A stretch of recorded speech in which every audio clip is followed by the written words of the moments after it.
This is The Edge of Innovation, Hacking the Future of Business. I'm your host, Paul Parisi. And I'm Jacob Young. On The Edge of Innovation, we talk about the intersection between technology and business, what's going on in technology, and what's possible for business. Well, hi, I'm here today with Enza Lilley. Say hello, Enza. Hello. Thank you for having me. You should have said hello, Enza, but yeah. We're talking today with Enza Lilley. Now, you're something that I've seen. The first time I saw this word was on a bumper sticker that said the word doula. I had no idea what this meant. And it was like this mythical thing. I have no idea what it is. So what's a doula? So I had no idea what it meant either, just so you know. Yep. A doula is, in the Greek, it means woman slave or woman caregiver. Okay.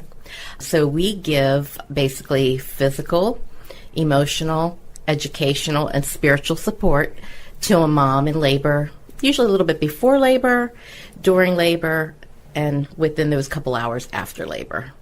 Okay, but I mean, I haven't been a mom, at least not yet. We'll see if that's possible. Is that possible? I don't know. We'll talk about that later. But so millions of women give birth all the time, and they don't have doulas, because I lived a long time and never heard the word. So what's the big deal? Why is it special? Is this just an indulgence? No. Okay. So we make the process a lot easier. We help moms cope with the pain. Uh-huh. We help them cope with the emotional feelings that they're feeling.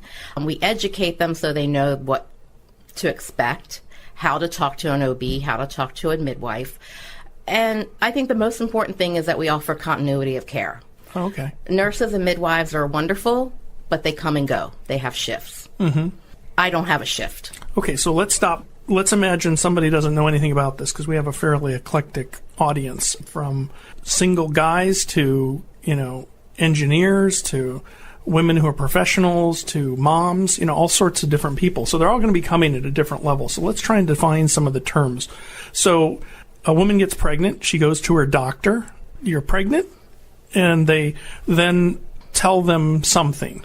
Probably, this is how you have to take care of yourself. This is all the different things. This is what to expect maybe when you're expecting. That's a book.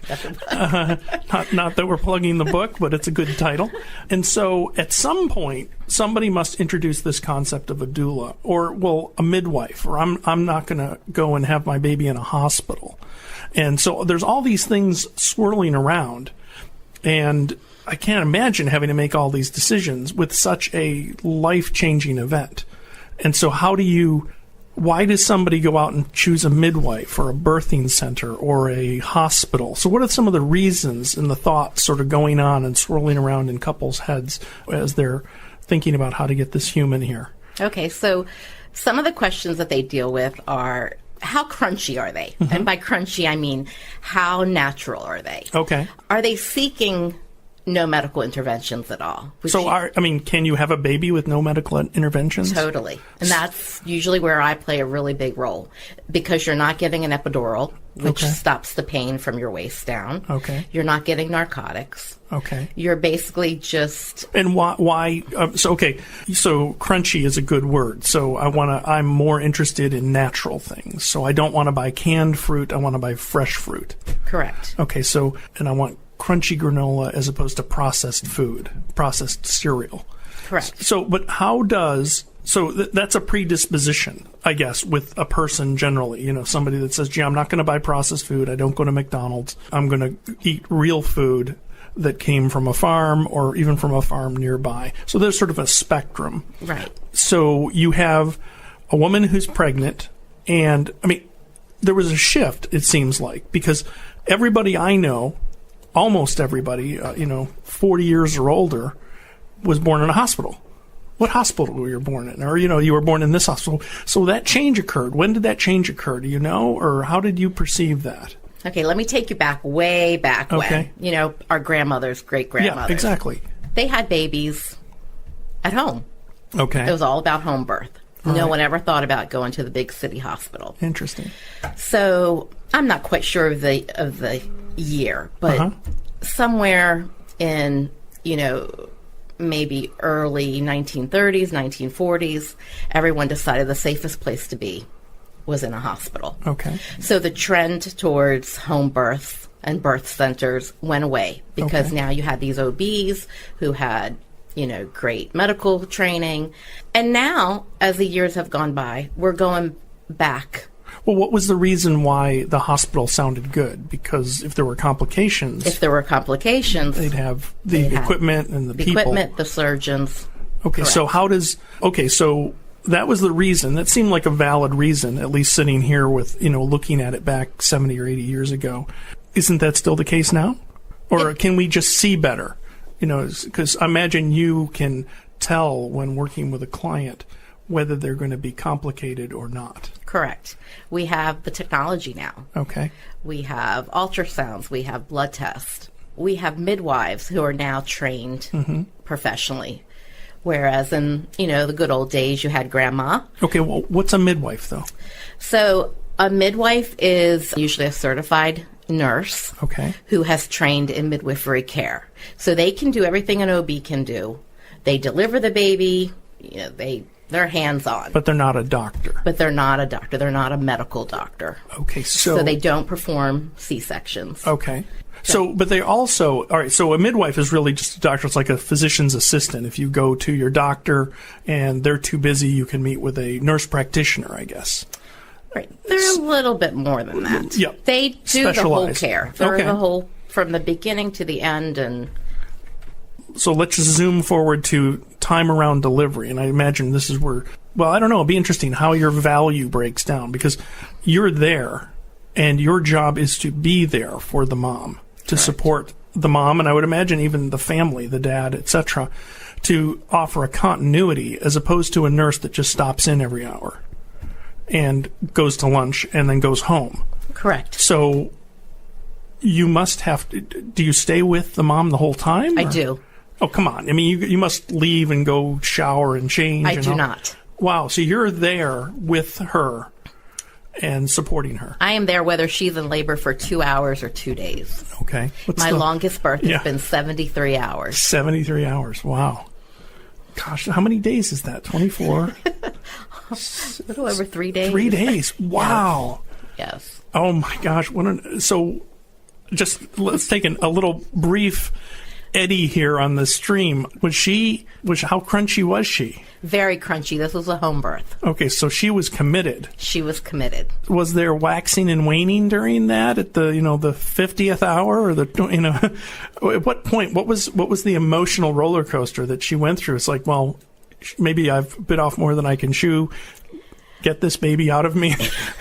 Actually, she was amazing. She really stuck to her guns. Wow. She had a birth plan. She knew how to execute that birth plan. She was very patient. We took it hour by hour. The midwife was there for most of it, and we just walked her through the pain. We walked her through her emotions. It was beautiful. Wow. It seems, as we're sort of peeling this onion back, it seems like obvious that you'd want to have somebody there that's chief concern is the mom. I mean, if you care about the mom. I mean, right. The institutionalized medicine world, thinks that we can just, they stop by the rooms and they've done their whole duty. They look at the chart, read it. Okay, good, you're good, fine. But there's a huge amount of emotional support there. Would you say 72 hours is a lot of time, but there's also value you bring before and after the birth? What happens before? So I usually meet with my client at least twice. The first time is just a bunch of question and answer session. I ask tons of questions. I get to know them both. The husband plays a great role in this as well. I teach them, pressure points and the way to massage their wives, and so I always include them. So I just get to know them. I feel like the closer that we are, the better relationship we're going to have in the birth room. So it's get to know them. Then I meet with them another time. We discuss different birth positions and pushing, and just talk about what happens the moment they get to the hospital or the birth center or wherever they want to birth, and take it from the beginning to the end. And then they call me when they're ready. And I either meet them at the hospital or meet them in their home, depending whether they're ready to go to the hospital. And then afterwards, I meet with them 2 more times. Okay. So it sounds like in the beginning you're demystifying things. Yes. So especially for a first-time mom, there's got to be a lot of uncertainty and who knows what. And, I mean, we've all seen, TV, where we're disconnected from it. So you give them that guidance as a couple, and you work through that with them, and I guess give them some reassurance that I'm going to be there. Because one thing I could say, well, you could just cut out those and just arrive at the hospital or arrive at the birthing center, and we'll just do it now. But if you've never talked to them about all of the different things, it's going to be a lot to take in, and that's not the first thing on their mind. Correct. Yeah. So what in the world made you do this? I mean, is it a family tradition, or is it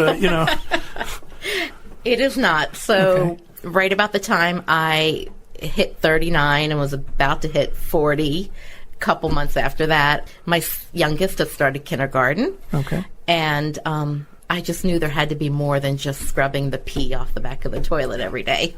Okay. I was a medical assistant before I had children, and I worked in the OB/GYN field. Okay. And I loved it. So what did a medical assistant do? We did a lot more clinical things like draw blood. Oh, okay. Take blood pressure. All right. Give injections. Okay.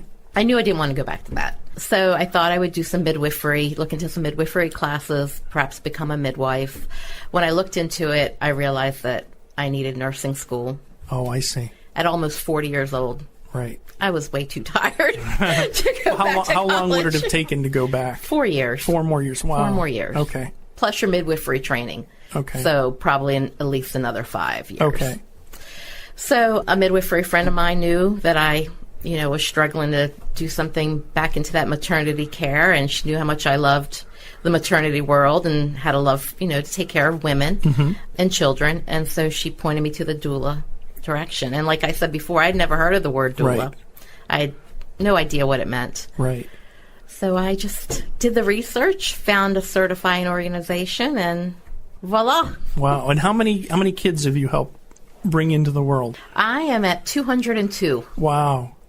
202 moms. Well, actually, probably, I don't know, have you done multiple births? I have not. You have- I've not done multiple births. Okay. How about... Oh, or you mean twins? No, I mean like a mom who has yes. had 3 kids. Oh, no, I have done that. Okay, yes. so it's a little less than 200 moms. Exactly. All right. And now, when you were thinking about doing this, so from our point of view now, if you could go back and wave a magic wand and become a midwife, without the 4 years plus the internship and all the different practicals, you could have just snapped your fingers. Would you go back and do that, or would you still be a doula? I would still be a doula. Wow. So that sounds like a really neat. So she introduced you to this idea, and you didn't know what it was. What did you do? And what did you say? What did she tell you? She just told me that she thought I would be a great doula, and I should look into it. And you and took offense at that? What's a doula? Is that a good thing or a bad thing? Well, I didn't know anything about it, so Right. I had to do the research and found out. When I saw that, I thought, yeah, that's me. Wow. I love the relationships that I form with my clients. And I think as a midwife, as wonderful as they are, because I work with amazing midwives, they just don't get to form that relationship. Sure, because they got to get to the next patient. Exactly. And that's... And I form a relationship with them. Right. There's a bond there, and Right. I enjoy that. I enjoyed getting to know my clients. So it seems like I looked at your website, and it does a good job of sort of allowing somebody to connect with you and get an idea of who you are and your personality. I would imagine that's a big part, is how you click with the mom and less so the dad. But you're going to be there to support them. So if your personalities don't mesh, it's not a good fit. Correct. So you've had 200 births. The people that come to you, what's the percentage of them that say, yes, Enza's the woman I want to have to do this? Is it 100% everybody you interview? No, I imagine there's some non-fit. It's probably 98%. Really? Yeah. Wow. That says a lot. So it either says you've got a really good website, or it says you got a decent website, you're able to communicate well, and then do you ever get any returns? Does people come back and say, no, I want my money back because, or put the baby back in because she didn't help me, or? No, never. I have had, in 10 years, I had one lady who did not pay the remainder of my fee. Really? Yes. She ended up with a C-section, And I think she was not happy. And that's your fault. And that's my fault. So, okay. Well, if you've got that kind of power, I mean, over other people. So, tell me some of the anecdotes, the interesting things that have happened that you wouldn't have expected, sort of when you first got into this. Wow. It's really hard to put me on the spot here. That's okay. Some of the interesting things. Well, so your first one, did you do that alone? Did you do that with somebody else? Or how did that happen? I did it alone, meaning just I was the only doula there. Yeah, you did it alone. No mom, nothing. Worked really well. But... I want to make sure people know I'm doing this with an OB and not, exactly. Without supervision. Actually, my first 3, which were what's called my certifying births. Okay. You have to be evaluated by OBs and midwives and nurses and the parents so that you can get your certification. Okay. Were absolutely horrendous. Really? And what do you mean horrendous? The people were hard to deal with, or just it didn't go well? It just didn't go well. I had heart rates decelerating and mom's blood pressures dropping and dad's passing out. Oh, really? So they were technically hard? Yes. As hard as they could be? Or? Oh, yes. We had an emergency C-section in one. Wow. Baby's heart rate had decelerated so low that it was like, off we went. So how are the kids now? Are they... They're great. Okay, They're so we can talk about this and not feel bad. But yes. So you went into this, and are you thinking, what in the world have I gotten myself into? I was ready to quit. On 1 or 2 or 3 or on 3. all of them? On 3. So you started done. Said, okay, I'm gonna power through this, but 3, I'm done. I'm done. So what changed your mind? My husband. Okay.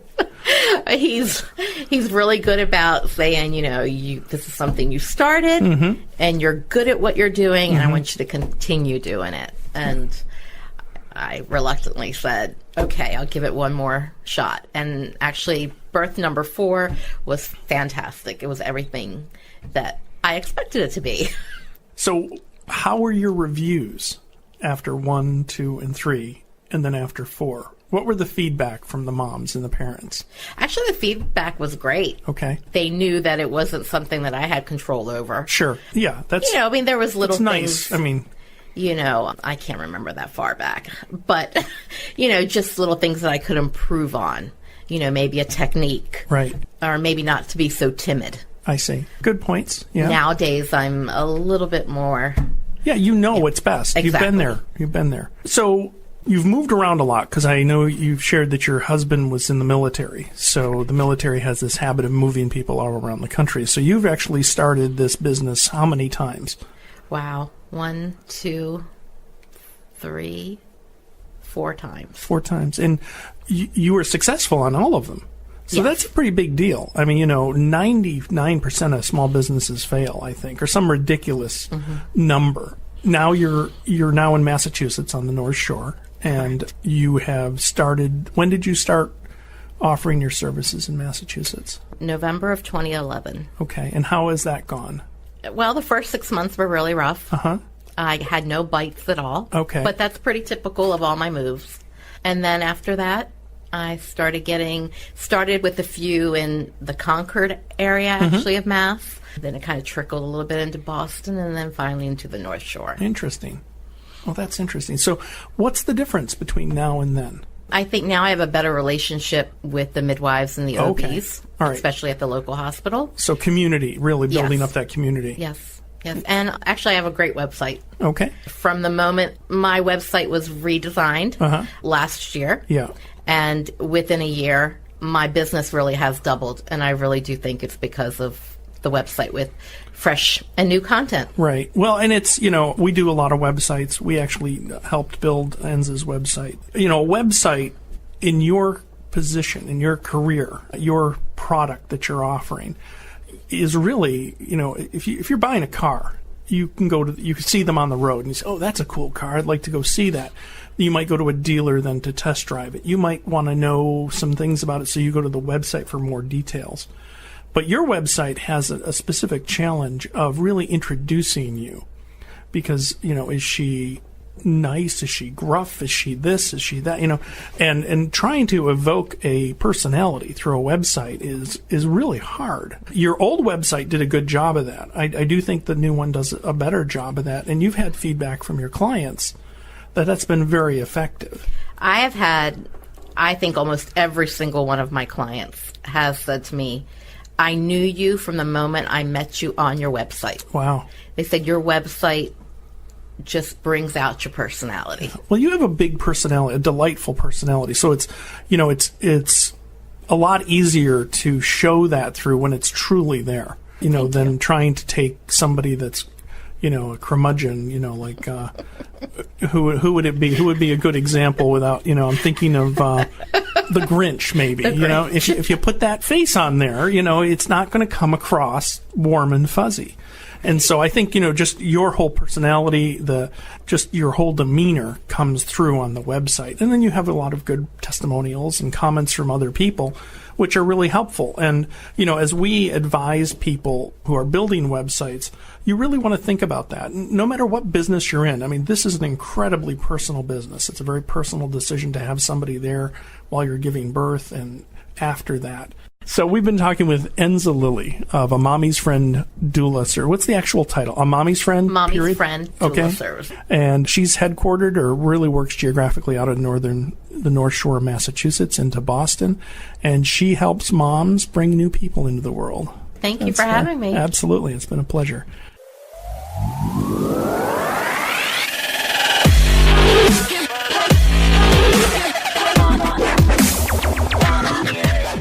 The Edge of Innovation is brought to you in partnership with Savior Labs.